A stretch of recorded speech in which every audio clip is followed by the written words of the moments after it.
Salam alaikum Azul Fellaoun. Bonsoir. Algérie nouvelle, la stabilité proclamée face aux menaces permanentes. Il y a un paradoxe qui mérite d'être posé, sans passion mais sans détour. Au moment où la revue El Jaish célèbre une Algérie nouvelle forte, souveraine et résolument engagée sur la voie de l'émergence, le ministère de la Défense nationale annonce, presque au même moment, le démantèlement d'un nouveau réseau présenté comme lié au MAC, dont la mission aurait été de perturber les élections législatives. Ce contraste interroge. Depuis plusieurs années, les Algériens entendent un même discours. Le pays est stable, les institutions sont solides, les frontières sont sécurisées et les services de sécurité maîtrisent la situation. Pourtant, dans le même temps, les communiqués officiels évoquent régulièrement des complots, des cellules terroristes, des réseaux d'espionnage, des tentatives de déstabilisation, encore des plans visant les institutions de l'État. Ces deux récits peuvent-ils coexister sans susciter de questions? Si les menaces sont effectivement aussi nombreuses, aussi organisées et aussi proches des centres de décision que le laissent entendre les communiqués officiels, alors il est légitime de s'interroger sur leur signification.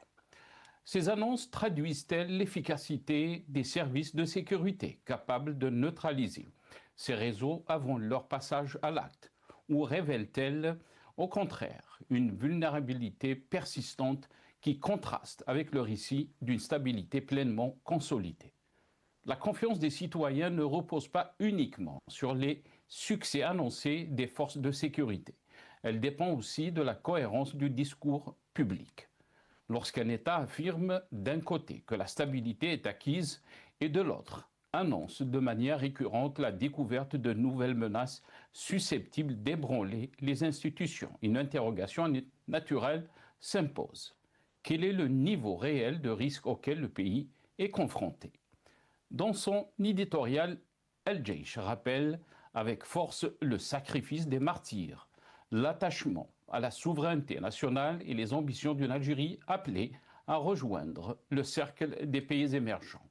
Ce message s'inscrit dans une vision mobilisatrice fondée sur la continuité de l'État et le renforcement de ses capacités.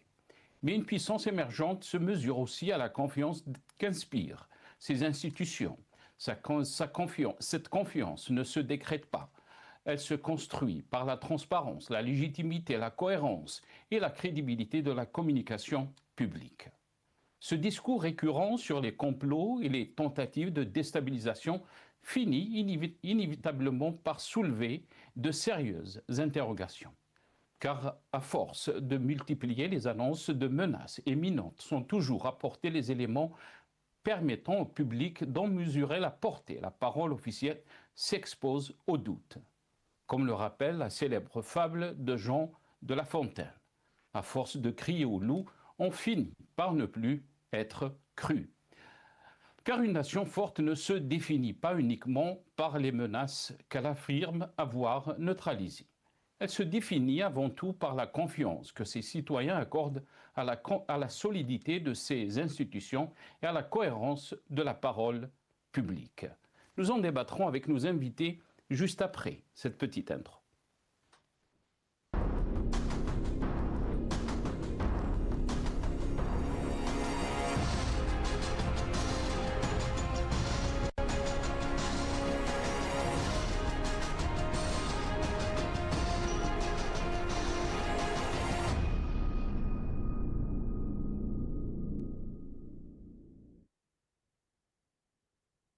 Tizi Ouzou, le MDN annonce le démantèlement d'un groupe lié au MAC.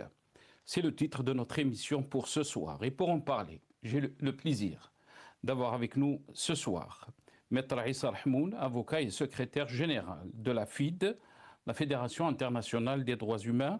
Il est avec nous depuis Paris via Skype. Maître Issa Rahmoun, bonsoir. Merci beaucoup d'avoir accepté l'invitation. Bonsoir, c'est Nassar. Merci pour l'invitation. De même pour moi, c'est un plaisir d'être avec vous une autre fois. Bonsoir aux invités, aux amis de la régie, mais aussi aux téléspectateurs. مرحبا. Merci beaucoup, Maître Aïssa Rahmoun. C'est un plaisir aussi de vous retrouver dans cette émission. On a aussi le plaisir d'avoir avec nous Jamal Gessoum, analyste politique, habitué de notre émission aussi. Très content de l'avoir. Jamal Gessoum, bonsoir. Merci beaucoup d'avoir accepté l'invitation.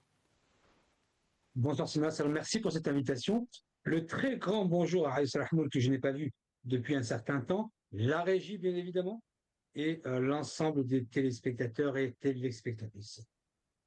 Merci beaucoup, Jamal Gessoum. Merci. Bonjour aussi à nos amis de la régie.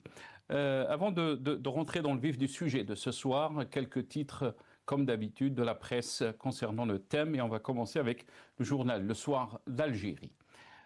Journal Le Soir d'Algérie a titré donc MDN, démantèlement d'un groupe criminel lié au mouvement terroriste MAC, a titré donc Le Soir d'Algérie. Un autre titre, Algérie 360. Il voulait perturber les législatives. Le MDN démantèle 6 terroristes du MAC, dont 4 Marocains à Tizi Ouzou. Al-Watan, un autre journal, donc Al-Jaish, le serment des martyrs, comme boussole de l'Algérie nouvelle, à l'occasion du 64e anniversaire de la fête de l'indépendance et du recouvrement de la souveraineté nationale. La revue Al-Jaish, dans son édition de juillet 2026, consacre son éditorial à un vibrant hommage aux Chouhada et une réaffirmation des principes qui guident l'édification de l'Algérie nouvelle, entre fidélité à l'héritage de la révolution de novembre, consolidation de la souveraineté nationale et poursuite du développement. L'édito d'Al-Jaish livre une lecture stratégique des enjeux auxquels le pays fait face. Voilà, c'est l'article du journal Al-Watan. Et on termine avec le Matin d'Algérie.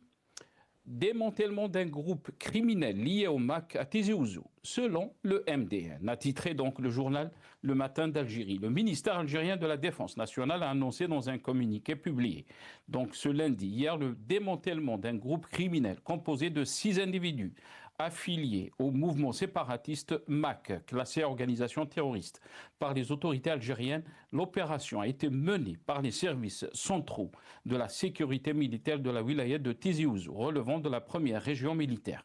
Selon le communiqué, 4 des 6 personnes interpellées sont de nationalité marocaine et résidaient illégalement sur le territoire algérien. Le document ne précise pas la nationalité des 2 autres membres du groupe.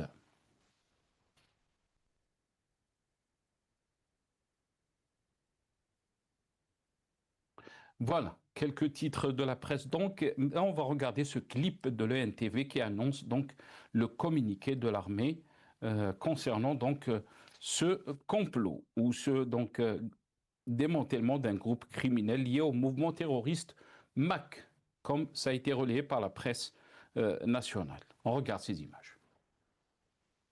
Les services centraux de la sécurité de l'armée ont démantelé un groupe criminel composé de 6 individus du mouvement terroriste MAC, dont 4 éléments de nationalité marocaine résidant illégalement en Algérie, qui activaient dans la wilaya de Tizi Ouzou, en première région militaire, durant la période des élections législatives, dans l'objectif de perturber le bon déroulement de ce rendez-vous électoral et d'empêcher les citoyens d'y participer.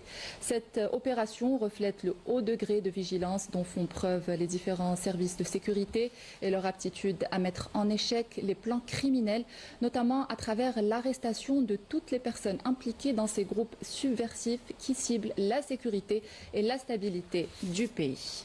Les services... Voilà.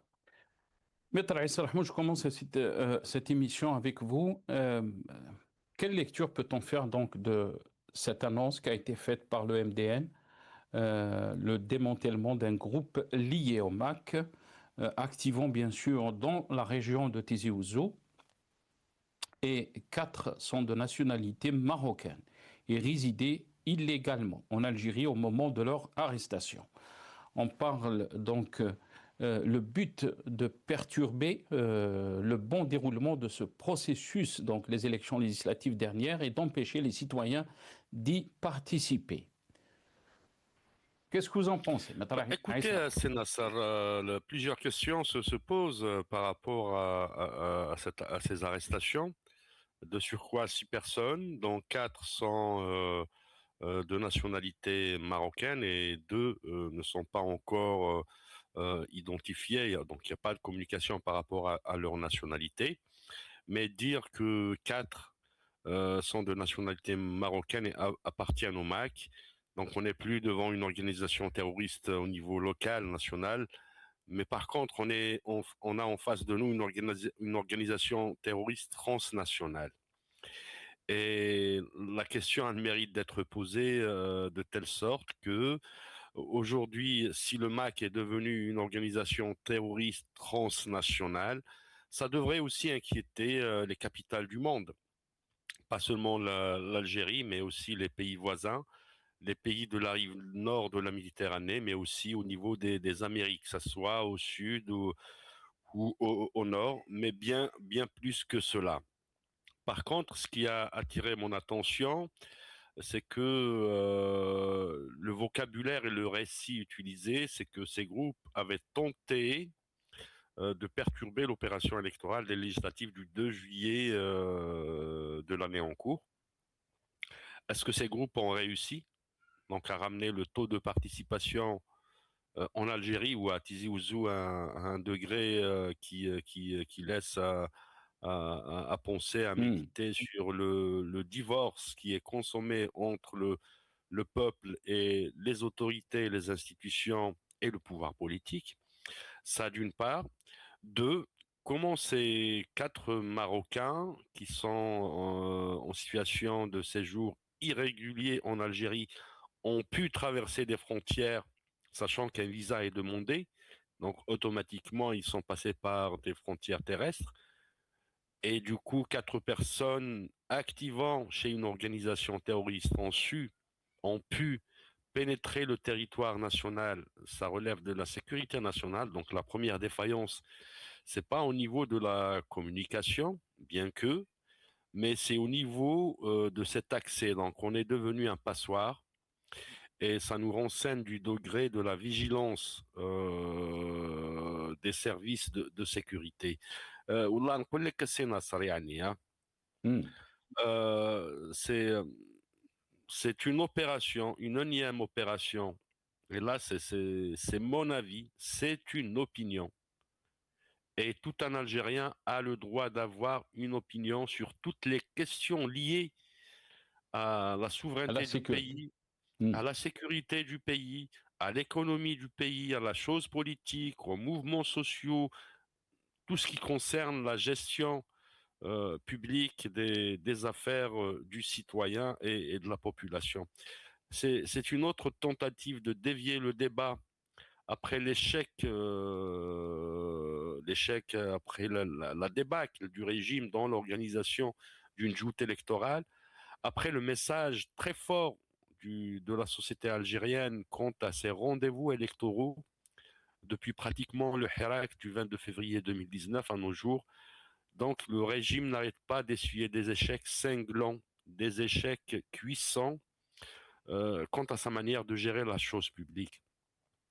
Après, il y a des questions aussi d'ordre politique, hein. Est-ce qu'on répond à une réponse populaire, une réponse de la société par l'aspect sécuritaire? Et là, quand on voit le journal Watan, fidèle aussi à ses orientations, soit durant les années 90, mais aussi pendant cette époque de Abdelmajid Tebboune, qui relaie des informations, un éditorial du journal El Jaish. Le journal El Jaish aujourd'hui qui est devenu l'organe central, principal, qui indique et qui imprime la ligne éditoriale de la presse algérienne. Force est de constater aujourd'hui qu'on est tombé aussi bas dans ce qu'on appelle communément l'état de droit et la démocratie. Très bien. Restez avec nous, Maître Issa Rahmoun.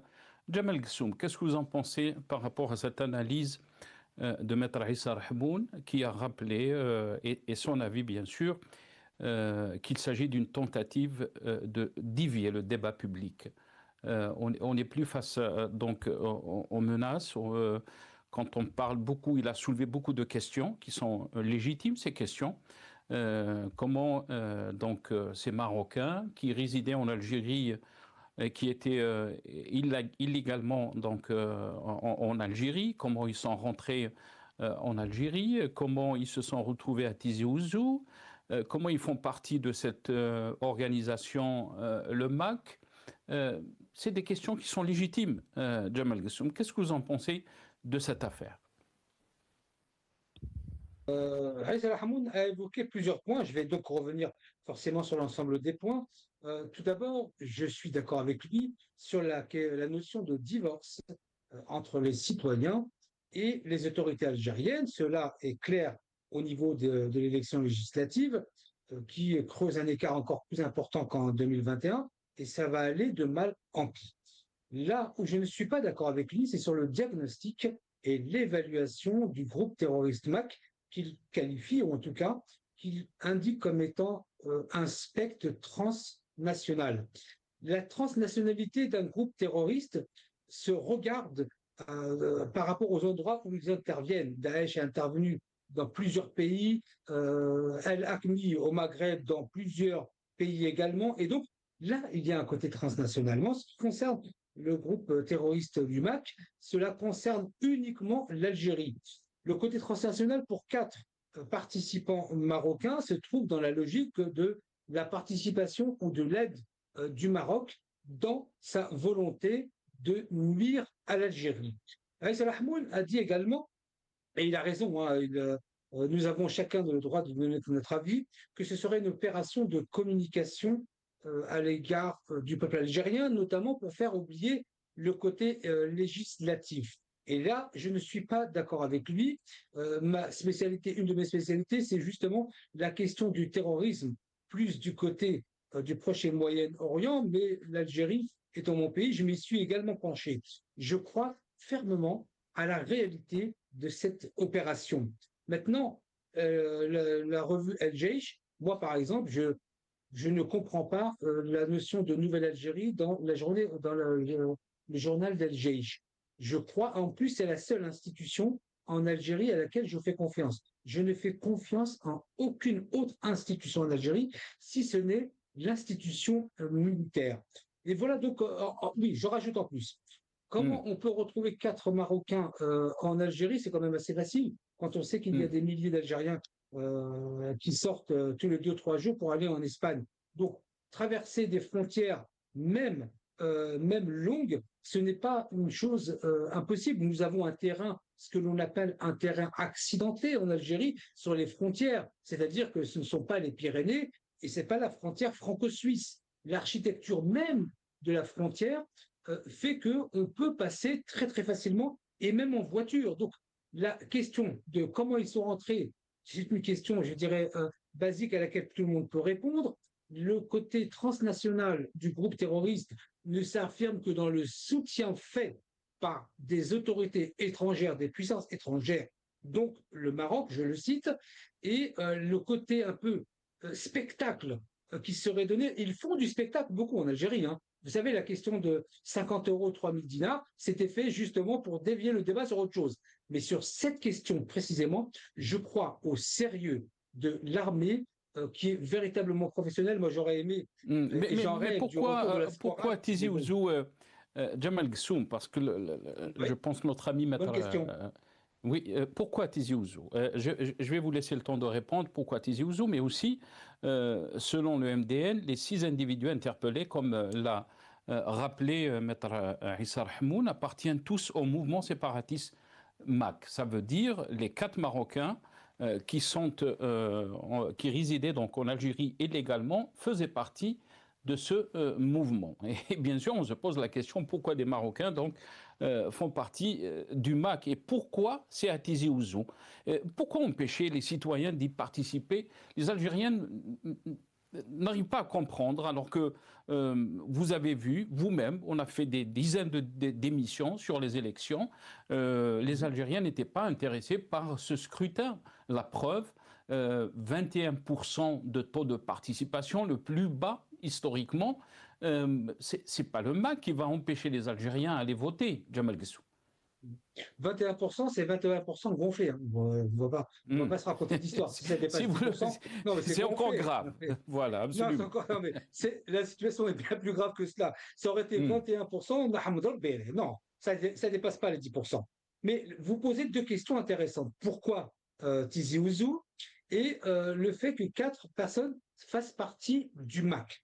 Tout d'abord, le soutien d'un État étranger comme le Maroc n'est pas, ces quatre personnes ne font pas partie du MAC comme étant organisation terroriste, ils viennent en soutien à un groupe terroriste, ce qui est complètement différent. Souvenez-vous, l'Afghanistan des années 80, combien y avait-il de nationalités en Afghanistan? Combien y avait-il de nationalités en Irak et en Syrie? Plus de 130 ou 135 nationalités. Donc là, c'était quelque chose de transnational. Mais en ce qui concerne l'Algérie, non. Maintenant, pourquoi Tizi Ouzou? Vous savez, Tizi Ouzou, moi j'adore Tizi Ouzou parce que ce sont des gens qui sont quand même assez rebelles. Et moi j'aime beaucoup ça. D'ailleurs, une fois, je me rendais à l'université Mouloud Mahamri à Tizi Ouzou et je suis Hmm. retourné en temps calme, hein, sans difficulté. Mais sur 3 fois, 2 fois, j'ai dû retourner à Alger parce qu'il y avait des manifestations, parce que les gens de Tizi Ouzou n'étaient pas contents et ils ont raison de ne pas être contents. Donc, Tizi Ouzou est, je dirais, un peu la terre où il serait peut-être facile d'allumer un peu la mèche parce que ce sont des gens rebelles et ce sont des gens d'honneur. Je le dis de la manière la plus claire qui soit. Et donc, pour le MAC, c'était plus facile que d'œuvrer sur Tizi Ouzou de la même manière que pour les incendies, etc. Et donc, il est préférable pour celles et ceux qui veulent diviser l'Algérie de s'attaquer à Tizi Ouzou Et plutôt qu'à pourtant, Médéa ou hmm. dans une autre région. Et pourtant, le revers de ce raisonnement, Jamal Ghassoumi, là je vais passer dans la parole à Maître Issa Rahmou, le revers de ce raisonnement, c'est qu'on a vu aussi cette région qui était attaquée pendant le Hirak, pendant l'ère de Gaïd Saleh. Cette région a été attaquée aussi. Et vous avez parlé des incendies de la Kabylie de 2021. On avait clairement accusé donc, le MAC et le Maroc qui était donc impliqué dans ces incendies. Il y a eu bien sûr des enquêtes, mais jusqu'à maintenant, rien n'a été prouvé par la justice que des éléments du Maroc ou des éléments du MAC étaient impliqués dans ces incendies. Maître Issa Rahmoun, qu'est-ce que vous en pensez donc soit l'Algérie est menacée et les services de sécurité sont en train de faire leur travail, soit ce discours qui est récurrent de menaces, de complots, va perdre de crédibilité à long terme, Maître Issa Rahmon. Bah, écoutez, Sénassar, avant de répondre à la question, j'aimerais bien que vous me la posiez une autre fois parce que je suis dans le chapitre des réponses apportées par Sid Jamal. Tizi Ouzou n'est pas seulement une mèche, une poudrière où on envoie une mèche pour que ça s'allume, pour qu'elle prenne feu. C'est aussi une région qui était attaquée depuis l'indépendance du pays. Et le centre de l'Algérie, quand on parle du centre, donc c'est Alger, c'est Tizi, c'est Bouira, Boumerdas, Béjaïa, Blida et Tipaza particulièrement, en général et plus particulièrement Tizi Ouzou, c'est le syndicat national, c'est le syndicat national de l'opposition. Si ce n'était pas cette région qui a tant donné, et les chiffres sont là, l'histoire elle est là, et pour la boussole historique que rappelle le journal El Jaish, autant de chouhada, autant de moudjahidines. Moi-même, je suis petit-fils d'un shahid et d'un moudjahid, et je ne suis pas le seul. Toutes les familles algériennes qui sont établies à Tizi Ouzou ont dans leur passé leurs grands-parents qui étaient des chouhada, des moudjahidines. Et après l'indépendance, particulièrement tous nos aînés, nos pères et nos mères, ils se sont sacrifiés pour l'Algérie. Et ce n'est pas seulement une mèche. Tizi Ouzou n'est pas manipulable. Le centre, il n'est pas manipulable. Par contre, il y a des réactions très normales, politiques, c'est des réactions euh, qui répondent aux manipulations du pouvoir de ces régions, et c'est tout à fait normal.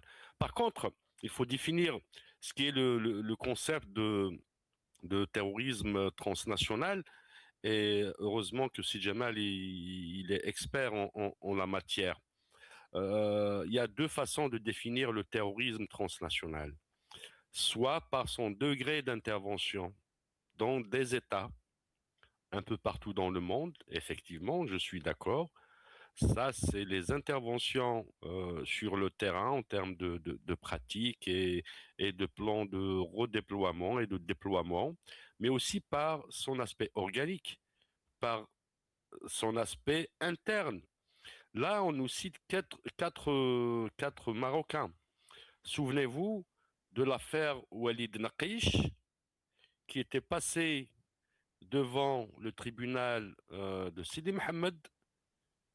J'ai eu l'occasion de me constituer lors de son instruction, où j'ai eu accès au dossier. Walid Naqish, qui était accusé des mêmes faits de terrorisme, accusé d'appartenir au MAC et d'avoir des relations avec des Français, des espions français, notamment des Israéliens. Et du coup, le MAC, qui en son sein a des éléments israéliens ou français, il s'agit de deux nationalités distinctes, rajoutons à cela une nationalité marocaine. Et souvenez-vous aussi, parce que le terrorisme, le phénomène du terrorisme, ce n'est pas seulement le fait de prendre des armes ou avoir des actions subversives. C'est le fait aussi d'être pris en charge par des lobbies en termes de communication internationale, mais aussi nationale, comme le cas de Christophe Glaise aussi, qui était accusé d'apologie de terrorisme. Et l'apologie, en droit, ça s'explique par la promotion, la publicité, la glorification des actes terroristes. Et là, on se retrouve, en fin de compte, dans les deux cas de figure, en termes d'intervention d'une organisation terroriste, mais en termes de composition de ces éléments. Qu'il vient en soutien, qu'il vient en aide, qu'il fait l'apologie, qu'il essaie d'avoir des informations, qu'il oriente, on se retrouve devant une organisation qui est terroriste avec une qualification de transnationalité par rapport à sa composition humaine, mais aussi à ses implantations, que ce soit au Canada. Le MAC, il existe au Canada. Le MAC, il existe en Allemagne. Ils ont des sections. Ce n'est pas pour défendre le MAC. Je ne partage rien du tout avec cette organisation. Au contraire, je suis contre cette organisation. Mais en termes, il faut rester correct dans les concepts. Il faut rester correct et très objectif dans les orientations quand il s'agit de manipuler des organisations pour une seule fin, en fin de compte, c'est de rester et demeurer au pouvoir. Après, c'est ce que j'ai dit tout à l'heure, c'est Nasser, tu m'excuses s'il te plaît, est-ce que tu peux me rappeler ta question si c'est possible? Manish, Maître Issa Rahmoul, j'aimerais avoir votre avis, puisque le temps nous presse aussi, sur ces déclarations. D'abord, on va écouter les déclarations du chef de l'État, Abdelmajid Tebboune, qui a dit que le Maroc fait partie du MAC. C'est ces déclarations, mais aussi d'autres déclarations du chef d'état-major, Saïd Chingriha, qui dit que l'Algérie est forte par son armée, par ses services de sécurité, et que le terrorisme a été battu. On regarde ces images. Non, mais il est prouvé par l'image, par le sang, par que le Maroc est partie intégrante de ce qu'a fait le MAC. Partie prenante. Il le dit. Il le dit clairement.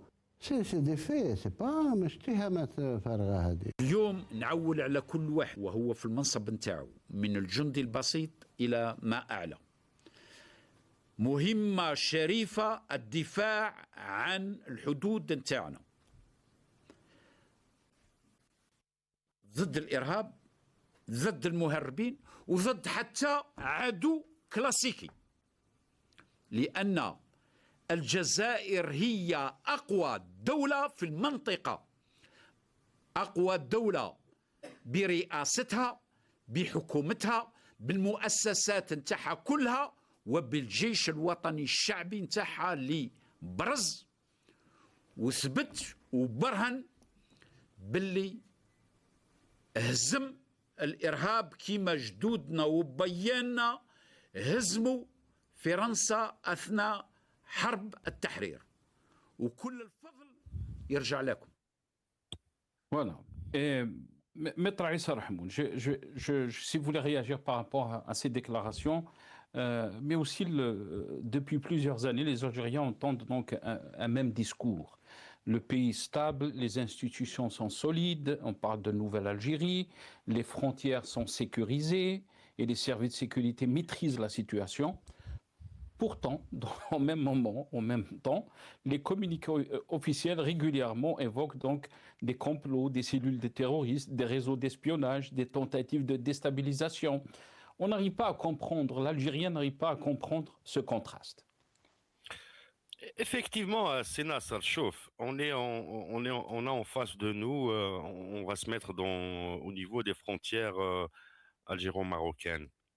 Et au niveau de ces frontières, il y a une frontière qui s'appelle Zoudjbral. Zoudjbral. Oui, absolument. Et deux régimes. Hein. Là, j'évoque les deux régimes Brel. Tantôt, l'Algérie accuse le Maroc de soutenir le MAC, ce qui est une vérité. Hein. Il ne faut pas se cacher derrière son doigt, mais aussi le régime algérien soutient le mouvement autonomiste du RIF, par exemple. Et il ne faut pas sortir de Saint-Cyr pour comprendre. Et qui a un siège à Alger. Qu'il y a un siège à Alger, ça a été aussi démontré par des faits. Pour répondre au chef de l'État qui dit que les faits, ils sont là, on n'a pas besoin de preuves, on n'a pas besoin d'enquête, etc. Mais non, quand on fait des allégations, quand on prétend quelque chose, le citoyen algérien, il a besoin d'être éclairé et c'est son droit. Le droit à l'information, à être informé, c'est le droit du citoyen avant que ça soit le monopole de l'État. C'est le droit du citoyen. Mais par contre, les faits aussi sont têtus. C'est qu'aujourd'hui, le mouvement autonomiste, indépendantiste du RIF est abrité à Alger. Et quand on se met justement dans cette frontière des Oujbrel, ils remettent en cause tout un combat qui a commencé en 1926 avec l'Étoile nord-africain. Et on est en 2026, un siècle après la création de l'Étoile nord-africain. L'Étoile nord-africain est détruit par cette frontière qui s'appelle Zoudjbral. Bien dit, Maître Issa Rahmoun. Jamal Ghassoum, on va essayer de revenir un peu à la revue Al-Jaish parce que j'aimerais avoir votre analyse par rapport à ce qui a été dit par la revue Al-Jaish. Et là, nos amis de la régie Soundbite 5, si c'est possible. Donc, la revue Al-Jaish a parlé de cette nouvelle Algérie et a parlé aussi de la continuité du sacrifice et que, bien sûr, le serment des martyrs, comme boussole de l'Algérie nouvelle, a été titré par le journal donc Al-Watan. On regarde ces images.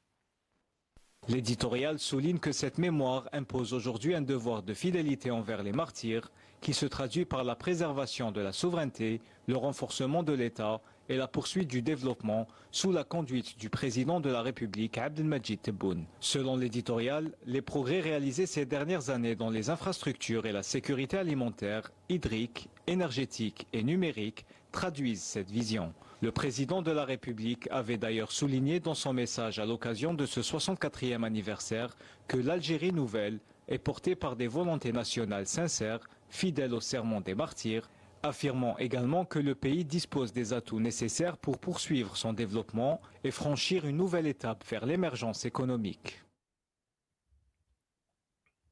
Voilà, donc aussi, Number 6 nous a mis aussi de la régie. On relève également que le peuple algérien creusé de l'Algérie victorieuse, ça c'est la revue Al-Jaish, fort de ses orientations souveraines et de ses réalisations inédites et résolues, donc à poursuivre le changement, à renforcer le développement durable et global et à placer à court terme l'Algérie au seuil du monde des pays émergents. On regarde les images.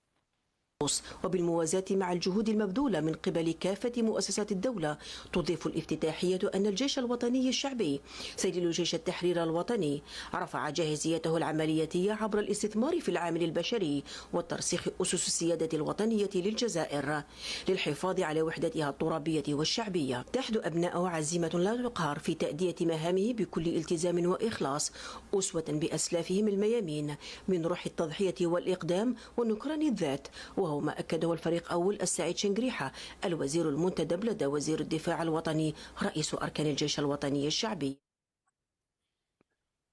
Jamal Ghessoum, qu'est-ce que vous en pensez donc par rapport à ce récit qui est aussi récurrent, on va dire, de l'édito Al-Jaish? On parle de réalisation, on parle de la continuité du projet concernant donc les martyrs, ce projet de cette Algérie nouvelle, victorieuse, forte de ses orientations souveraines, de ses réalisations inédites et résolue donc à poursuivre le changement, à renforcer le développement durable et global et à placer à court terme l'Algérie au seuil du monde des pays émergents.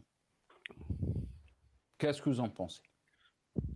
Tout d'abord, moi, je ne crois pas en la nouvelle Algérie, parce que moi, je suis un pragmatique, hein, je ne suis pas un idéologue. J'aimerais bien savoir ce qui a été réalisé de concret et de matériellement vérifiable pour les Algériens, une seule action, une seule, et je veux dire quantifiable et évaluable entre 2020 et 2026. J'aimerais bien le savoir. Donc la nouvelle Algérie, qui reste pour moi un slogan politique, n'a pas de sens, en tout cas, n'est pas vérifiable sur le terrain. Donc je suis un peu peut-être rigide sur cette question, mais moi, j'ai besoin de voir, je suis un peu, comme je le dis souvent, le saint Thomas musulman. Je ne crois qu'en ce que je vois.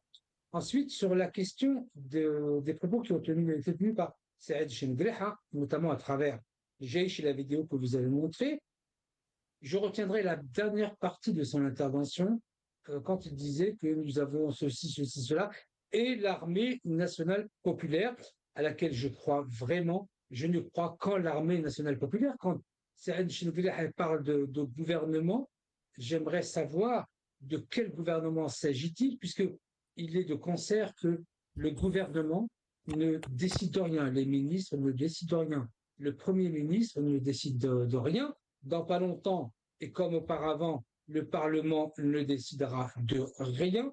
J'aimerais savoir de quel gouvernement il s'agit. J'aimerais juste mettre en évidence, en lien avec cette opération de neutralisation à Tizi Ouzou, tout d'abord, j'aimerais dire au frère Issa Rahmoud que mon propos n'était pas de dire que Tizi Ouzou était une poudrière.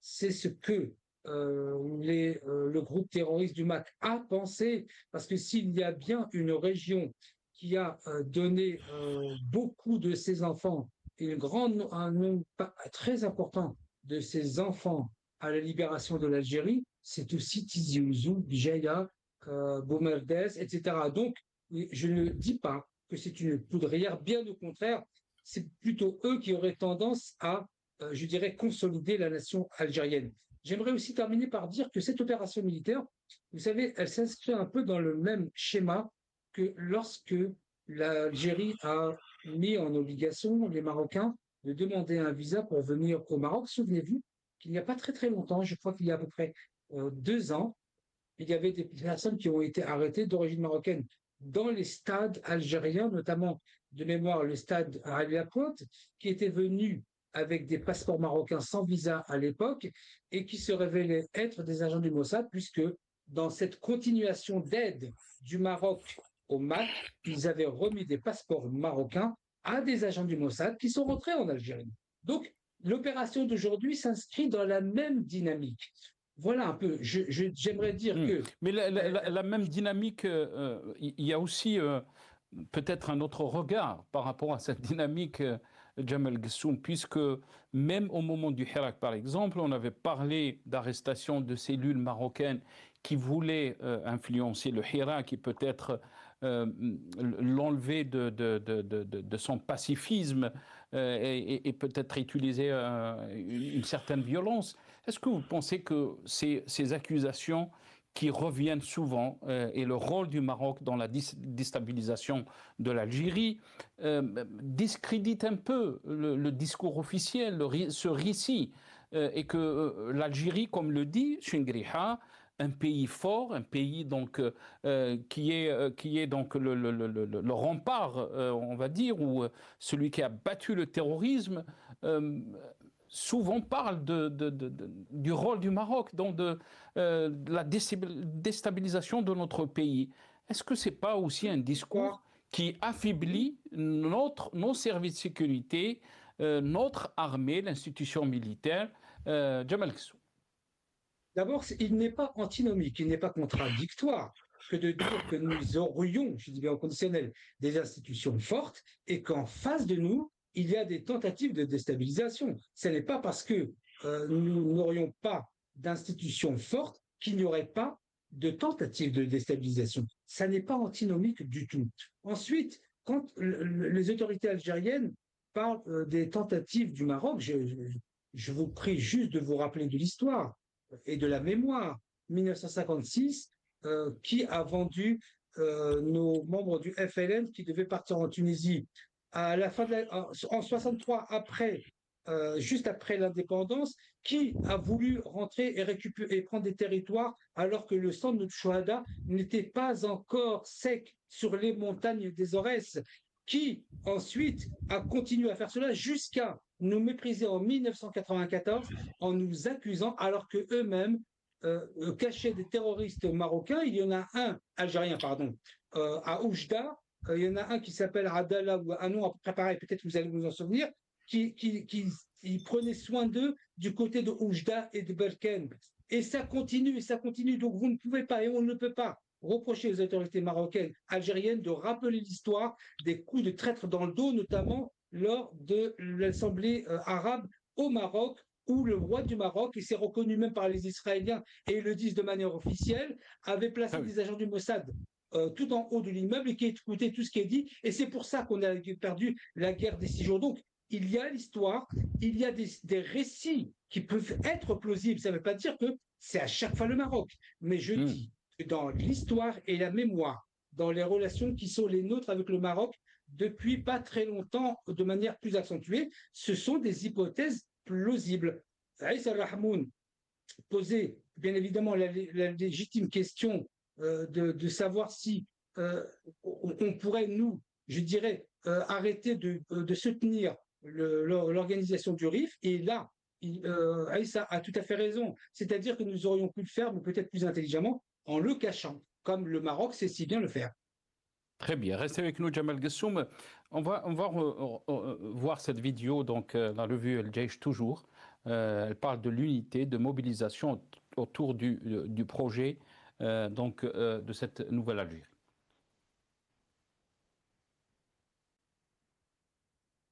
وانطلاقا من هذا التوجه تربط الافتتاحية بين التنمية والاستقرار، معتبرة أن بناء الجزائر الجديدة تستند إلى قيم الوفاء للشهداء وترسيخ الوعي الوطني والالتفاف حول المشروع الوطني بما بلغته الجزائر في السنوات الأخيرة، وهي تخوض مسارها النهضوي الطموح، ويؤكد مما لا يدع مجالا للشك قدرة الجزائريين على صنع المعجزات وعلى رفع كافة التحديات وكذا مختلف الرهانات، وهو ما أكده رئيس الجمهورية السيد عبد المجيد تبون. وفي امتداد لهذا الطرح تؤكد الافتتاحية أن الرهانات الراهنة تفرض تعزيز الوحدة الوطنية والتلاحم بين أبناء الوطن باعتبارها الضامن الأساسي، وهي القيم ذاتها التي يتم في كنفها ترسيخ أسس الجزائر الجديدة المنتصرة التي تتطلب تعزيز استقلالها الوطني بمختلف أبعاده وتقوية مناعتها وتجند جميع الجزائريين وتعبئة كل الطاقات الوطنية والقوى الحية للبلاد. Voilà, parler donc de l'unité nationale pour ce projet de l'Algérie nouvelle victorieuse.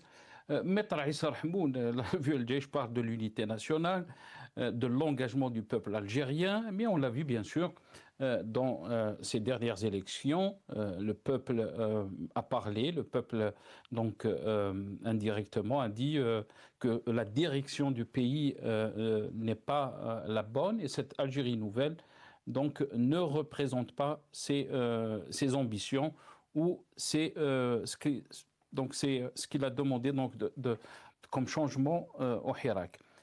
Qu'est-ce que vous en pensez, Maître Issa? Bah, écoutez, c'est Nassar. Moi, j'ai raté la fin de l'intervention de Sidjem parce que la ligne, elle avait coupé. Mais du coup, bah, je voulais rebondir sur deux questions avant de répondre à la vôtre. Sidjamal, il vient d'évoquer justement deux événements, ou 5-6, où l'avion qui transportait les dirigeants algériens dénoncé par le Maroc. Il faut rappeler des choses que Hussein Ahmed avait démonté ces informations et c'était l'un des personnes arrêtées dans cet avion. Donc il avait démenti ces informations. Et là, il s'agit d'un acteur, d'une victime d'un détournement. C'était la première forme de terrorisme d'État menée par la France. Ça, d'une part. Deux, en ce qui concerne justement l'implication de Tizi Ouzou dans le mouvement national et puis dans l'épopée de la construction de l'état de droit, effectivement, en 63, quand il y avait eu la guerre des sables et que le Maroc avait essayé de pénétrer sur le sol algérien pour se réapproprier ou s'approprier ou coloniser des terres ou prendre des terres algériennes, les maquisards du FFS ont été le maquis et pour rejoindre les rangs de l'ALN pour l'intérêt national, pour l'intégrité du territoire, pour la souveraineté de l'État algérien sur son territoire. Je voulais rappeler ces deux choses. Par contre, je voulais rebondir sur la science. Si Jamal avait dit que les ministres, le gouvernement, les civils qui représentent l'État algérien, l'exécutif, mais aussi le pouvoir législatif, n'ont aucune prérogative, n'ont aucun pouvoir. Dès lors, si Jamal, que je respecte beaucoup, qui a confiance apparemment d'une aveuglément l'état-major de l'armée, il est bien de poser la question qui tient le pouvoir en Algérie. Et si on arrive à situer le détenteur, le vrai décideur politique, le vrai détenteur du pouvoir, ben ça serait intéressant que moi et Sidjamal, on va s'adresser justement aux décideurs qui ne sont pas le gouvernement, ni le président de la République, ni le pouvoir législatif, encore moins l'autorité judiciaire. Et pour répondre à la question, l'unité nationale, on a tendance à attendre pratiquement depuis Zerouel, l'Elioma, depuis le règne de Zerouel, attention à l'unité nationale, comme si c'est un vase de porcelaine où la simple volonté de s'opposer risque de détruire, de casser en 1000 morceaux ce vase en porcelaine. Et en fin de compte, l'unité nationale, qui met en péril l'unité nationale, c'est le fait d'avoir dans une élection, dans des élections depuis le 12 décembre 2019 à nos jours, le divorce prononcé par le citoyen. Et ça, c'est là où se situe vraiment le danger qui guette l'unité nationale, la construction de l'état de droit, la démocratie et le front interne. Merci beaucoup, Maître Issa Rahmoun. Désolé, je vous ai pressé. Jamal Gessoum, très rapidement, s'il vous plaît, parce qu'on me dit, on a des Maître Issa Rahmoun qui tient le pouvoir en Algérie. Jamal Gessoum. Eh bien, écoutez, je propose à Issa Rahmoun de nous voir. En plus, nous habitons la même région et on va chercher ensemble qui tient le pouvoir, qui est une question tout à fait intéressante. Et je dirais à Issa Rahmoun, quand il dit, parce que c'est le mot qu'il a utilisé, que j'ai une confiance aveugle à l'état-major, bah, en arabe, ça porte un nom tout autre, qui a une consonance différente, qui est El-Qana'a. J'ai profondément le sentiment que l'armée nationale populaire joue son rôle dans un temps qui est très difficile pour l'Algérie. Ça ne veut pas dire que ça doit cacher ce que un gouvernement qui n'existe pas fait ou ne fait pas. La nouvelle Algérie, je répète, je termine par là, je n'y crois pas. Merci beaucoup, Jamal Gessoum. Merci c'est Nassar, oui. s'il te plaît. Oui, Maître Issa. en langue arabe, كاين القناع وكاين القناع.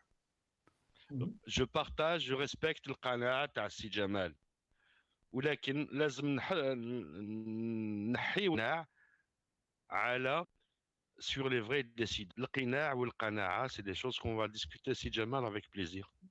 Avec plaisir. Je vais vous inviter, bien sûr, dans une autre émission. Ça sera avec plaisir donc de continuer ce débat. C'est toujours très, très intéressant. Mais aussi, Maître Aïssa Rahmoun, avec vos analyses pertinentes. Merci à vous, Maître Aïssa Rahmoun, avocat et secrétaire général de la FID. Merci à Jamal Gessoum, analyste politique. Merci à vous, chers téléspectateurs, d'avoir suivi cette émission. Yartakoum saha wa bqaw ala khair.